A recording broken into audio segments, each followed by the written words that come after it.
கர்த்தருக்கு பிரியமானவர்களே, இயேசுவோடு நாம் நிகழ்ச்சியில் 19ஆம் பாகத்தில் உங்களை சந்தித்து மிகுந்த மகிழ்ச்சி அடைகிறேன். இன்று கர்த்தருடைய வார்த்தையை நாம் பார்ப்போம். சங்கீதம் 91ஆம் அதிகாரம் 2ஆம் வசனம். நான் கர்த்தரை நோக்கி, நீர் என் அடைக்கலமும் என் கோட்டை, என் தேவன் நான் நம்பியிருக்கிறது என்று சொல்லுவேன்.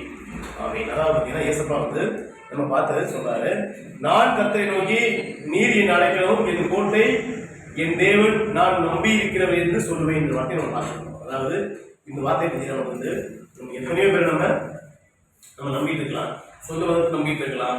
ஆனா அந்த சொந்த மதம் அவங்க குறிப்பிட்ட நேரத்தில் அவங்க உதவி செய்யறதா இருக்கும், அதை கைவிட்டுருவாங்க. ஆனா கர்த்தர் உங்களை கைவிட மாட்டாரு.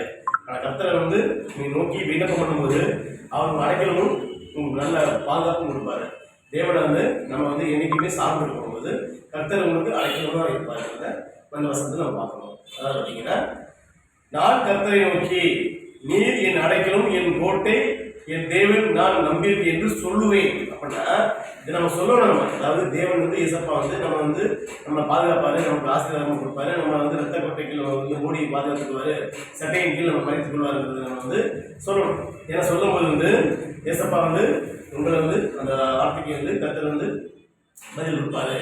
உங்களுக்கு கர்த்தர் நோக்கி நீங்க பேசும்போது தான் கர்த்தர் உடனே உங்களுக்கு உதவி செய்வார். ஓகே, ஏன்னா கேட்கிறவங்க பெற்றுக்கொள்வார்கள் என்று பைபிள் கொடுக்குற மாதிரி நீங்க கேட்கணும். உங்களுக்கு தேவையில்லை இல்லை அப்படி நீங்க இயேசப்பா அறிஞ்சிருந்தாலும் கூட நீங்க கேட்கும்போது ஒரு தகப்பன் பார்த்தீங்கன்னா பிள்ளைகள் கேட்கும்போது ஆசையா, சரி நம்ம பிள்ளை கேட்கிறேன், நம்ம பையன் கேட்கிறேன் அப்படின்னு ஓடி உங்களுடைய பொருள் கேட்டு உடனே உதவி செய்ய கர்த்தர் தயாரா இருக்கிறார். அதனால இயேசப்பா நீங்க விண்ணப்பம் பண்ணுங்க, கர்த்தர் உங்களுடைய ஜெபத்தை கேட்பார். கர்த்தருக்கு மகிமை உண்டாவதாக.